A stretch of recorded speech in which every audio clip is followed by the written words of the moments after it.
Откако знам за себе, всушност јас пишувам. Се уште ги чувам оние први тетрадки во кои што сум ги пишувала првите стихови. Се сеќавам дека мајка ми тогаш се шегуваше со мене. Зари ти ќе пишуваш, писатели има еден куп со лопати да ги ринеш и ти ли ќе бидеш една од нив. Меѓутоа, тоа е веројатно порив кој што не може да се запре и би било штета да се запре. Пишувам од оној момент од кога сум научила да пишувам и да читам. Дури и првата песничка што сум ја објавила беше во Колибри, под листокот за деца во Нова Македонија, кога завршив трето оделение. Мојата прва песничка што ја напишав се викаше Залез, а така се викаше и мојата прва поетска збирка што сама си ја составив и си ја објавив во еден библиофилски примерок. Секако одев и на многу надпревари, поетски фестивали, поетски за деца низ Македонија и тоа ми беше многу интересно, добивав и награди, например најомилената моја книжевна награда воопшто во животот, едно мало транзисторче што ја добив за најдобра песна на поетскиот фестивал Курирче во Кичево. И тоа мало транзисторче им го подарив на моите баба и дедо за да можат да слушаат радио. Тоа е всушност мојата најомилена книжевна награда. Се сеќавам кога бев мала, една од првите песни ми е во врска со едно огледало, во кое што некако одразот што беше позади ми беше многу необичен. И почувствував потреба тоа да го искажам во песна. И би рекла дека тој начин на пишување е слично остане и до ден денес. Памтам некои од моите први песнички кои ги пишував на зададени теми. Обично тоа беа песни програмирани од тогашниот систем, од училиштето и така натаму, песни за татковината, за другарот Тито. Надвор од детската литература, уживав во поезијата за возрастни. Често знаев кога ќе останам сама дома да извлечам некоја книга и да читам стихови на глас. И тој ритуал имаше скоро магиско дејство врз мене. Така некако се заразив со литературата, особено со поезијата, која и денес ми е најблиска. Пишувам затоа што мислам дека тоа е најдоброто што јас умеам да го правам во животот. Пишувам јас во нарација прво лице. Сметам дека е најблизок начин до читателот, најискрен, најемотивен начин и ми дозволува најмногу да се искажам. Едноставно сакам да се искажам и тоа што го имам во себе да го изнесам. И кога веќе стиховите ќе ти дојдат, тогаш не можеш да се одбраниш. Спонтано се случи сето тоа, почнав да пишувам на блог. Кога видов дека веќе имам таму преку 200 песни, се одлучив да објавам првата книга. За мене пишувањето е потреба. Тоа е на некој начин духовна храна. Меѓутоа исто така ми е и задоволство во оној момент кога ќе го имам крајниот резултат, кога нешто сум создала. Сакам да оставам на тој начин и трага зад себе, нешто што ќе остане за секогаш. Јас не го избирам начинот, не го определувам однапред начинот на кој што ќе пишувам. Туку едноставно мислата што се раѓа го диктира тој начин на пишување и во која форма ќе биде изразен. Пишувањето ми представува некој вид на комуникација со другите луѓе и пишувам веројатно за да искажам нешто што ми стоело одамна во себе. Пишувањето го доживувам и како реконектирање со себе, со мистеријата на она што сме, естетизација на секојдневието, бесконечна игра на можности, простор на моја лична слобода, начин да го изразам моето несогласување со светот онаков каков што е.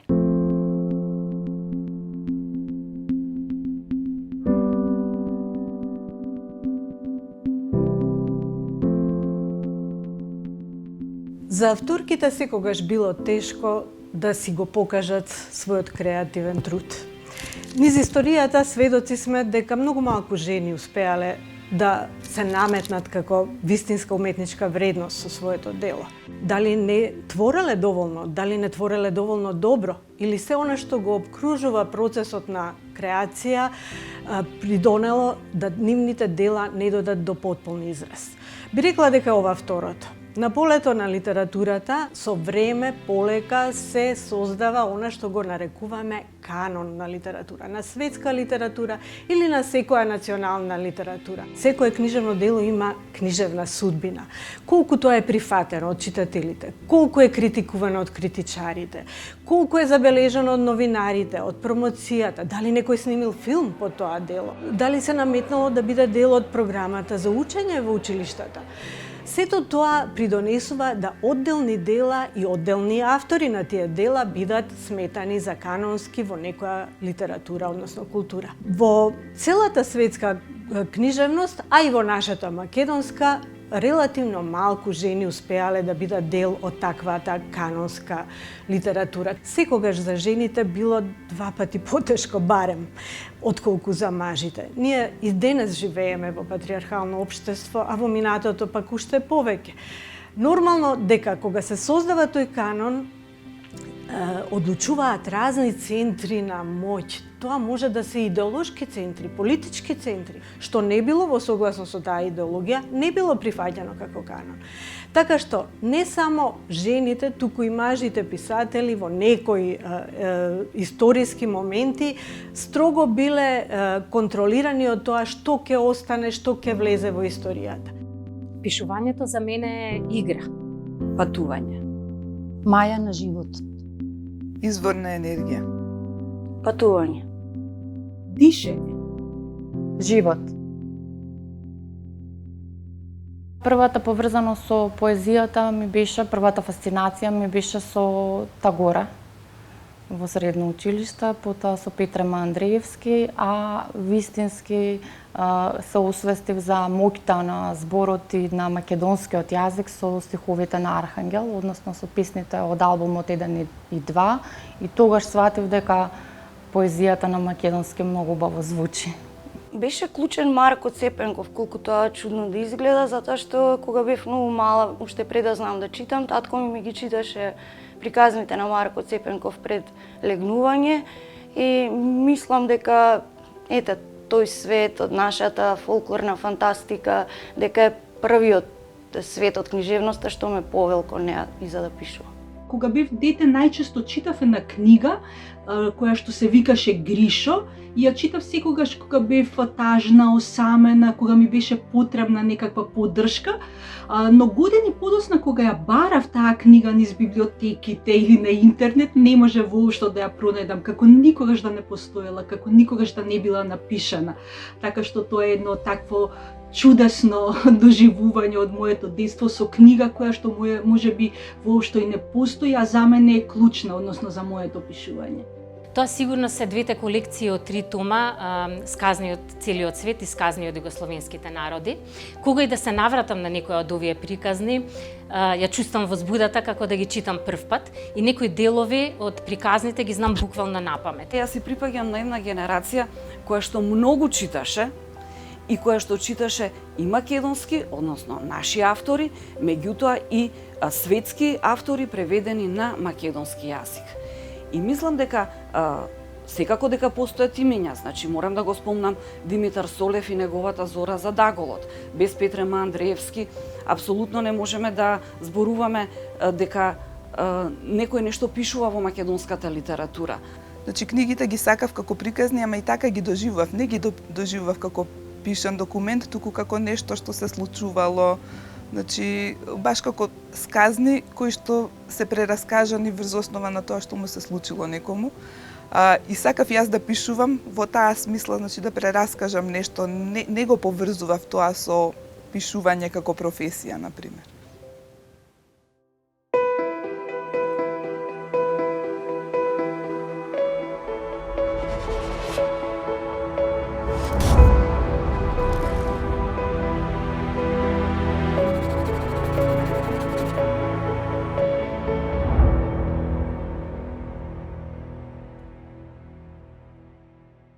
И поезијата и прозата секогаш прво самите ме водат, меѓутоа по некое време ги зауздувам и гледам јас да ги водам, нели за да не паднеме некаде во провалија.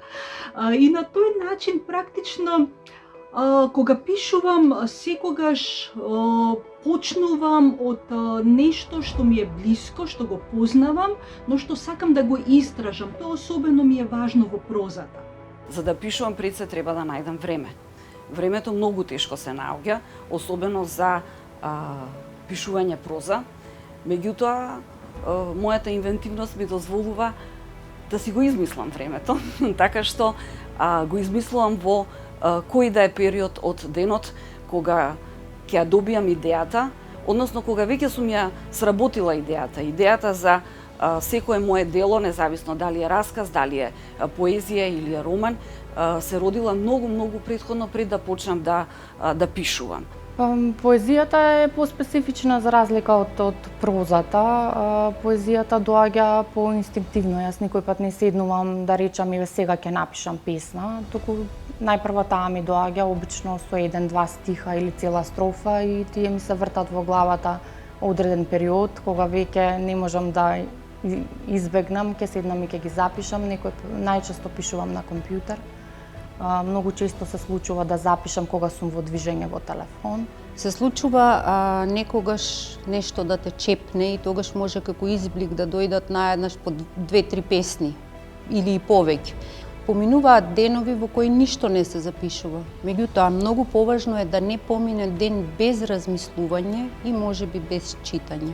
Кога влегувам во тој поинтензивната фаза на пишување, гледам да биде од 1 до 2 страници во Word. Интересно е тоа како повеќе ми оди може побрзо да се заврши. Ако оди добро може да се заврши за 1 или за 2 часа, ако не оди може за 4-5 часа, но нормата е страница до 2 кога сум во поинтензивната фаза на пишување. Што и да напишам, се навраќам по многу пати на тоа. Најчесто менувам, бидејќи го сакам пократкиот стил. Така што се што ми изгледало дека не придонесува кон приказната, дека може да се отфрлам, значи најчесто кратам кога се навраќам на ревидирање, повеќе отколку да додавам. И во прозата, и во поезијата постојано го препрочитувам она што сум го напишала, оставам да одлежи некое време, потоа се навраќам, ќе сменам некој стих, некој збор, некоја синтагма.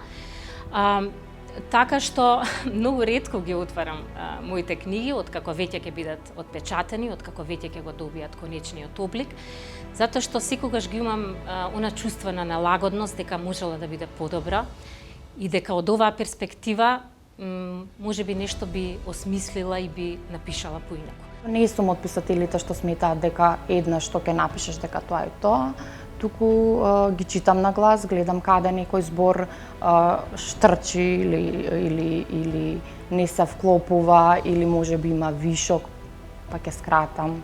Работам додека не почувствувам дека тоа е тоа финално, односно додека не ја пратам книгата во печат.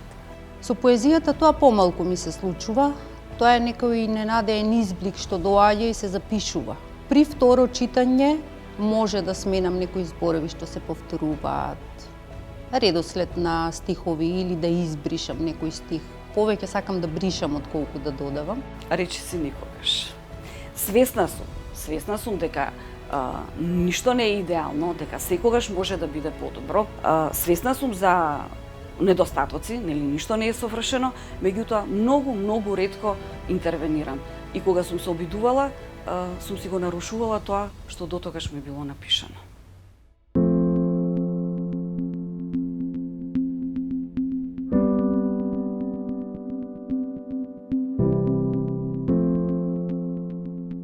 Голем дел од фондот на народно творештво, што во суштина е база на македонската современа литература, е запамтен, собран, пренесуван на поколенија од една на друга генерација, главно преку жените. Жените се тие што ги кажувале песните, приказните на своите деца и така тие се сочувале. Се до 60-тите години жени авторки главно можат да се сретнат на страниците на списанијата. 60-та година се појавуваат првите збирки поезија, Даница Ручига, Евгенија Шуплинова. Тоа се, значи, првите жени кои успеале некаде да се наметнат како авторки на книга која ќе се вкориче меѓу две корици и која ќе носи име на авторка жена на својата предна страница. Во нашиот канон пред се, ако се вратиме пак во таа 63-та. Во таа 63-та, токму преку литературата за деца влегува нашата досега најпризната канонска авторка, Оливера Николова. Зоки Поки е книга која се појавува токму таа 1963 година. Но, она што значи нејзино романескно творештво, главните романи ги пишува дури после 80-та, некаде дури и до денес, нели, во тој временски обсек од 80-тите преку 2000-тата до денес. 69-та го бележиме првиот роман потпишан од жена авторка. Тоа е романот Пеперуга со натопени крилја од Драгица Најческа. Роман кој всушност бил напишан 3-4 години, барем, ако не и повеќе, пред таа негова објава. Плејада помлади писателки кои од 2000-та како еден бран се појавуваат во нашата книжевност и навистина ги освојуваат просторите. Млади авторки кои стана уреднички, издавачки куќи, водат, прават фестивали, создаваат едноставно во сите тие сфери кои го чинат канонот, тие се веќе активни.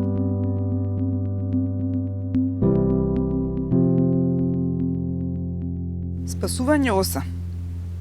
Се дави оса, му велам на син ми додека влегуваме во езерото. Да, гледам. Ја прскаш? Сакам да ја помогнам за да не се удави. Ја носам на кај брегот. Мислев дека мразиш оси. Нели секогаш се плашиш да не те касне некоја? Да, ама не сакам да умре. Стави ја на некој камен. Еве, се качи на каменот, ќе ја однесам на брегот. Многу ретко го знам крајот, иако обично правам некаков цел концепт во глава, значи не запишувам најчесто она што сакам да го пишувам, туку првен го размислувам. Никогаш не почнувам од крајот. Почетокот е време за почеток, нели? И него не знам обично крајот, иако секако кога пишувам проза можам да го насетам, односно знам кон што ќе води приказната. Ако тргнеме од она, нели, што е постаро јајцето или кокошката, приказната или ликот, кај мене тоа секогаш е ликот. Кога го имам изградено ликот пред себе, кога можам да му го слушнам дишењето, биењето на срцето, лик кој во моите романи секогаш мора да е помалку мистичен и интригантен, кога знам дека од крв и месо, знам дека ми е потребно само трпение, такт и мудрост за да го намамам да ми ги раскаже своите приказни. Детален план немам, обично кај мене се појавува во форма на лик, кој што не е изграден на почетокот. Има неколку атрибути, например лик кој што е колекционер на приказни од Црната хроника или лик кој што го напушта семејството, и потоа колку повеќе атрибути добива ликот, толку повеќе се збогатува приказната, и тоа е цело едно патување во кое што одиме заедно, јас и главниот лик. Најчесто го знам крајот. Понекогаш и не пишувам од почеток. Например, Доилката е почната да се пишува од 13-та глава. Откако ја завршив, тогаш се вратив на првата.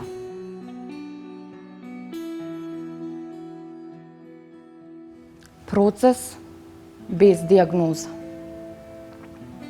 Како во видеоигра со многу нивоа. Како да бараш тајно богатство по тајна мапа. Како да си влегол во процесот Кавка. Уште овој ходник, уште оваа врата, уште овој шалтер, уште ова снимање, уште овој упат, до друг оддел, на друг кат, на друга врата, кај друг доктор, по други скали, за нов упат, до ново оделение, за друго испитување, за трето, шесто, десето, за друга болница, по други ходници, со надеж дека одговорот се крие токму зад оваа квака.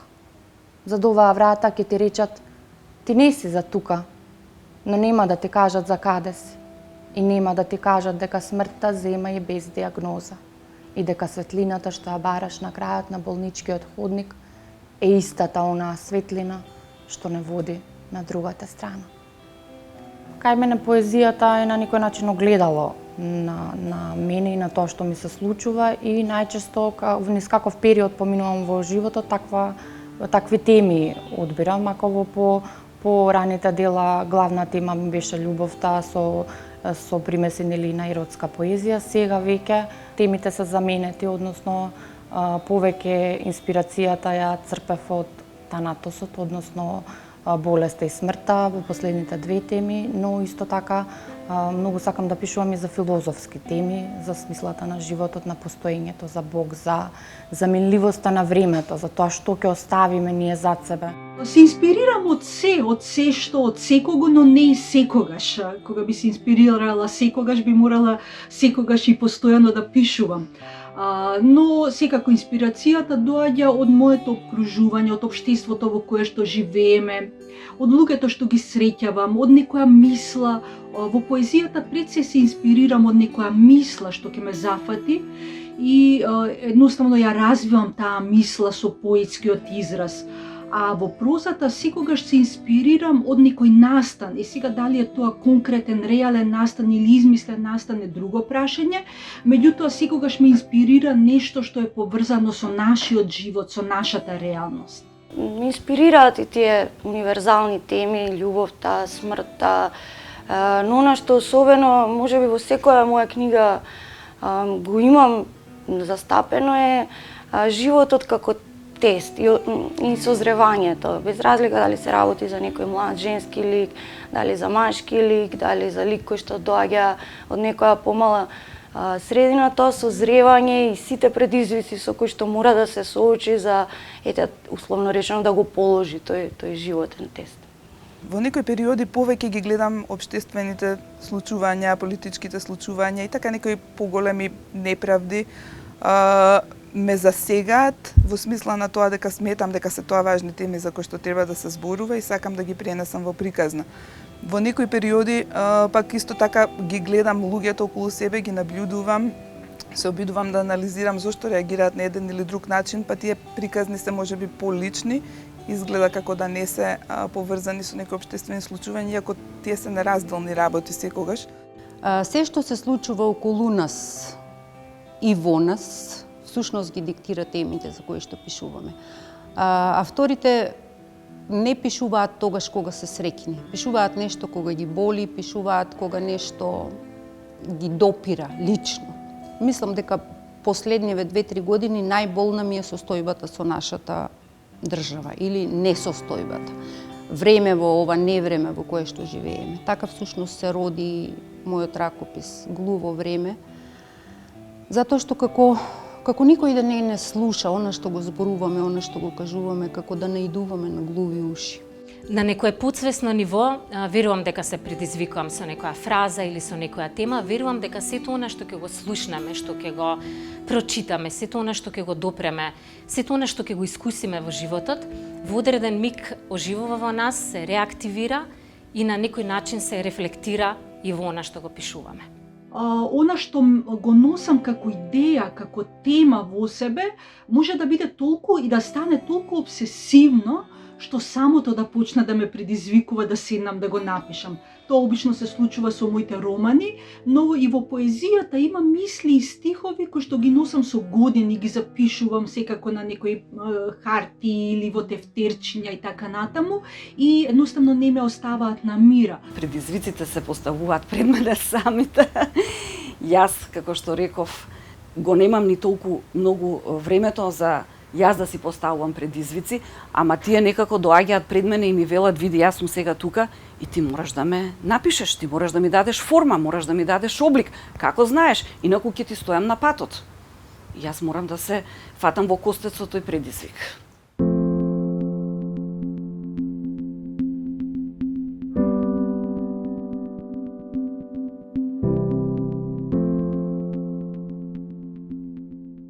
Емотивноста од секогаш била и ќе биде многу битна состојка на книжевното творештво, меѓутоа не сама по себе. Емотивноста треба да се трансформира, да се преработи во уметнички текст. Многу е едноставно, така се рече, жените пишуваат со чувства. Сите писатели пишуваат со чувства, но и цела лоша литература е напишана од чувства. Така што секогаш треба да се води сметка за тоа како е обработена уметнички таа тема и тој мотив. Начинот на кој пишуваат. Пред се, Тие се сите добри стилисти. Тие добро го владеат јазикот. Не може да биде писател успешен ако не го има својот материјал, својот алат, а тоа е јазикот. Канонот не е нешто дефинитивно еднаш изградено. Канонот се менува, канонот го градиме. Канонот го градиме сите ние што ја сакаме литературата, што ја читаме, што работиме со литературата и што ја учиме литературата. Значи, голема и важна алка во канонот се самите читатели.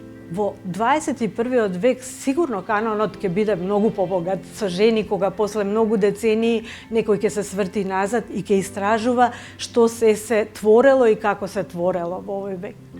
Во училишната лектира имаше многу мал број на авторки. Во тоа време како сите да мислевме дека писатели се само мажите, а не и жените. Жените писателки како да беа некое чудо паднато од небо. И навистина е штета што и тогаш образовниот процес бил свртен во таа насока што едноставно канонот, книжевниот канон го сочинувале автори, а не и авторки. Не памтам дали имаше женски автор, можеби Пипи Долгиот чорап не беше, но од наши авторки во тој значаен дел во 3-та, во 4-та година кога ги учевме македонските романи, немавме застапено роман од жена. Мислам дека подсвесно имало некакво влијание во нашиот избор за читање, во нашето градење како писателки, но мислам дека работите сега се на пат да се сменат или се сменети во некои делови. Тоа бие исто едно од тешките прашања, бидејќи искрено кога бев дете воопшто не обраќав внимание на полот на писателот. Читав книги главно од машки автори кои што беа зададени во лектирните изданија и воопшто не размислував за тоа дека е тоа некој машки аспект. Значи, бидејќи се идентификував со ликовите, наоѓав блиско со ликовите и не гледав дека е воопшто важно дали се машки или женски. Потоа со текот на времето, човек кога некако ќе се наврати назад и на тие книги повторно од овој аспект, гледам дека се многу проблематични, значи дури не можам ни да издвоам некоја книга што ќе кажам таа беше таа фантастична книга. Тогаш така мислев и сега се уште така мислам, не постои таква книга. Така што многу од овие родови прашања, да речеме, женски тип на пишување, односно повеќе би рекла женска перспектива нема во тие книги и од овој аспект гледано мислам дека многу недостасува, затоа што ги сваќаме тие работи ги како нормални, како вообичаени. Тој машки аспект кај што сме го попримиле од писателите. Дури ако сме изложени на женски авторки, тогаш можеме да ја видиме разликата и да видиме колку фалело она што не сме биле свесни дека фалело. Сите ние сме задоени со пишаниот збор, со прочитаниот збор од многу автори, и домашни и светски. Меѓутоа, она што не прави нас автономни автори е она што ние го носиме сами во себе и како преку нас се филтрирале тие нивни зборови, тие нивни приказни. Ние им даваме свој белег, ги кажуваме на свој начин. Еве ќе ви прочитам една кратка песна, неодамна е постирана на Facebook и најдена многу добар прием. Се вика Белина. Секој здив ми е проникнат со недостиг, вдиши, издиши, празнина. Бели страници пред мене и над мене, далечен лепет на заумни крилја. Празнина што проникнува и овладува како далечна бела долина, како копнеш безмолвен, а се присутен, како оваа зима, кој знае која поред, што неумоливо настапува.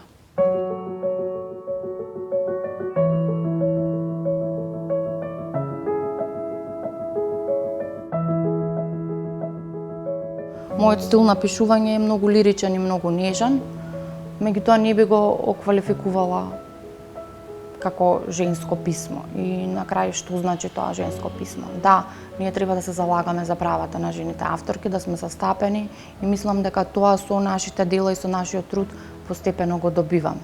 Сега не треба да бараме ние посебен третман. Ние веќе ја завземаме сцената и во моментот има и повеќе писателки и повеќе читателки жени. И што значи тоа женско писмо? Дали тоа женско писмо значи дека жените пишуваат понежно, дека крварат доколку пишуваат, дека се поискрени, а мажите не се искрени во пишувањето? Не се согласувам, мислам дека еден писател може да биде искрен во пишувањето или да не биде искрен. Јас самата не сум голем љубител на таа определба женско писмо. Не мислам дека треба многу да се инсистира во секој случај да се определи како женско писмо. Тоа и за мене ограничување на книжевноста, зашто веќе се става во таа категорија женско писмо.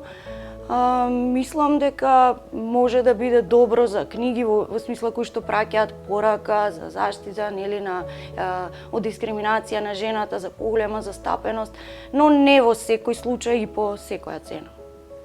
Ајде малку да ја превртиме перспективата. Дали воопшто можеме да зборуваме за машко писмо и покрај големиот период на доминација на машките автори, на машките гласови во литературата? Колку женските гласови од фолклорот, народните приказни раскажани од жени, пренесувани усно, влијаеле врз така наречените машки приказни врз машките автори? Во суштина, колку машката книжевност е машка? Јас би се оградила од женското и од машкото пишување, зашто никој не зборува за машко пишување, односно за машко писмо. Зошто? И ако постои женско писмо, ако додуше тоа постоело, нели сега во теоријата на литературата и во моментов дури некои велат дека постои голем заговор за исфрлање на синтагмата женско писмо и дека ние жените тука многу губиме. Јас мислам дека не губиме воопшто, особено не во време кога зборуваме за родова еднаквост, кога зборуваме за полова недискриминација. Значи мојот став е дека не постои женско писмо. Дури јас не сакам ни зборот писмо да го употребам, јас повеќе би кажала писание, затоа што нашиот македонски јазик е навистина многу богат и ако веќе треба да ја правам синтагмата, би ја ставила како женско писание. Прво ми звучи многу поубаво и второ навистина ми зборува дека станува збор за автор, а не за какво и да е писмо. Дали воопшто може да се зборува за женско писмо? Секако, мислам, тоа е став кој што треба да го градиме, за кој што треба да се залагаме. Став кој што е апсолутно политички во својата природа и едноставно е насушен, затоа што иако живееме во 21 век, се уште живееме во време кога женското писмо, односно писмото, литературата создавана од жени, од авторки, е на едно ниво пониско во рецепцијата, не во она што се создава, туку во рецепцијата од страна на критичарите, па дури и на некои читатели, читателки и така натаму, на институциите пред се. Затоа во таа смисла треба да се има став кон женското писмо, односно кон канонот во кој што треба да припаѓаат и жените авторки. Треба, меѓутоа, ние жените можеби повеќе да се поддржуваме, затоа што гледаме дека системски тоа не се прави. Во смисла да се поддржуваме, да си даваме сугестии, да си ги читаме делата меѓу себе, мислам дека тоа се прави во последно време, особено пред да се објават. Знаат и мои колешки, знам и јас да им дадам на мои колешки за мислење. И тоа е многу важен аспект од поддршката на авторките меѓу себе. Повеќе би сакала да имаме еднаков третман ние поетите со прозаистите во однос на тоа што ќе речат вие сте поетиси, а не сте писател. Зошто ние поетисите да не сме писателки, зарем не пишуваме. Може би тоа повеќе ме тангира и ме повредува отколку тоа што ќе ми речат дека треба да имаме ние посебно женско писмо и посебни награди за жени, што исто така мислам дека не ни прави услуга и не е во прилог. Сега тоа тука кој како го сваќа феминизмот, не е во прилог. Ако сме ние доволно квалитетни, можеме да се бориме равноправно со мажите за иста награда, а не да имаме посебна награда само за жени. Како да сме некое малцинство, а не сме.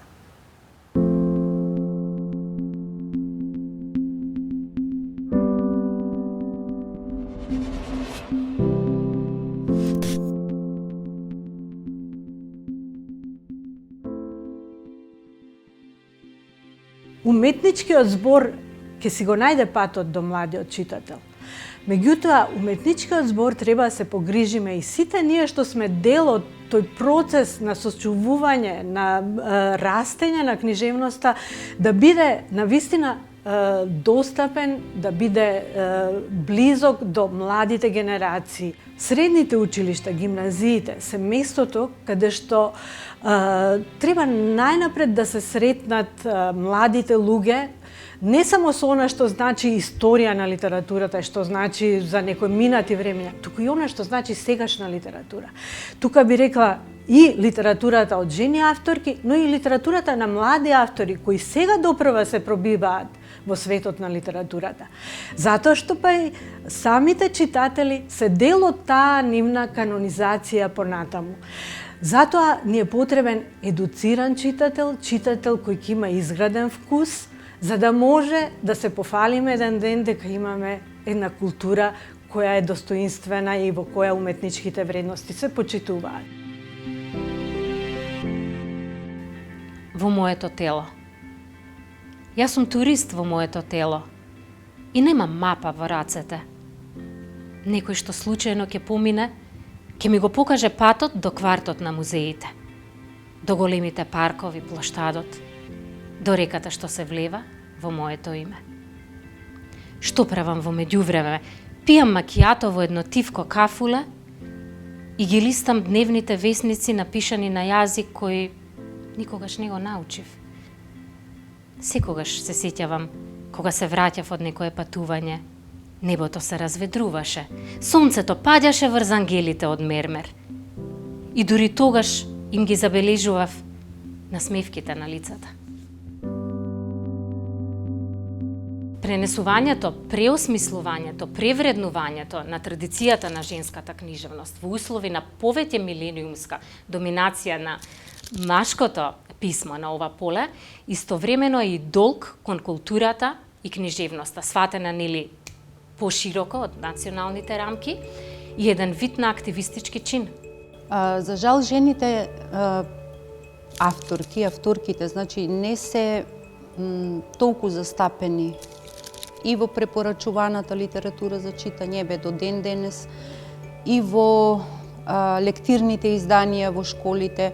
Тоа е проблем што се провлекува со децении и малку е дури и апсурдно како може и во денешно време на жените да се гледа малку како на поспоредни автори. Не знам зошто. Маргинализирањето на авторките во образовниот процес и во образовниот систем е еден срам едноставно за институциите што тоа го поддржуваат, го вршат и така натаму.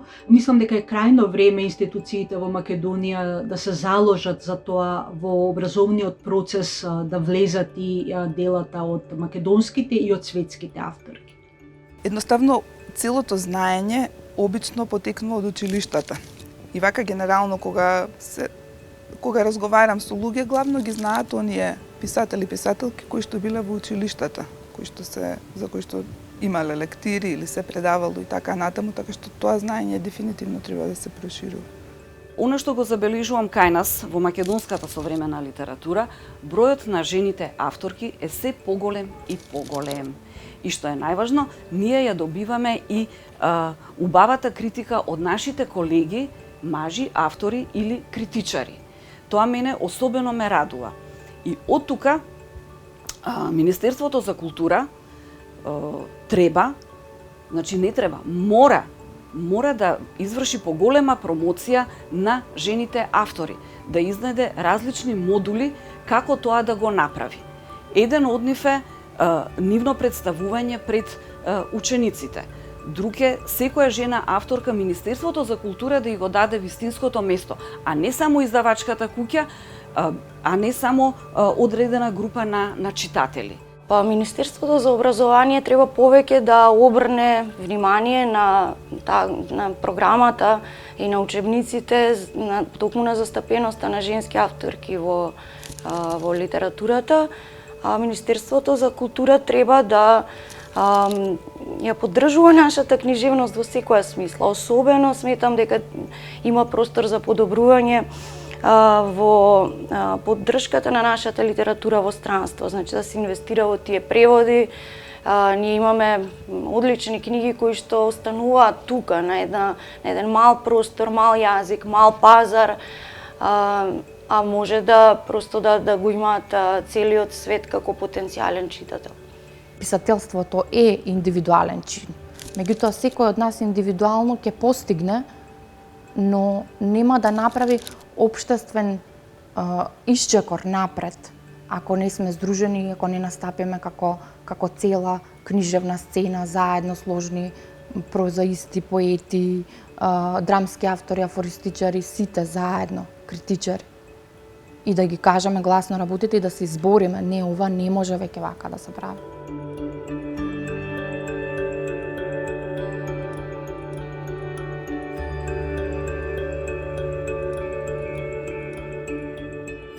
Важно е да се овозможи на младите луѓе да добијат информација за тоа што пишуваат жените кај нас и навистина да посакаат да прочитаат нешто од македонска писателка. Веројатно ќе проценат дали комуницираат со тоа писмо и колку тоа им значи и пред се ќе го побудат и својот можеби творечки импулс, можеби и кај нив ќе се роди творечки импулс.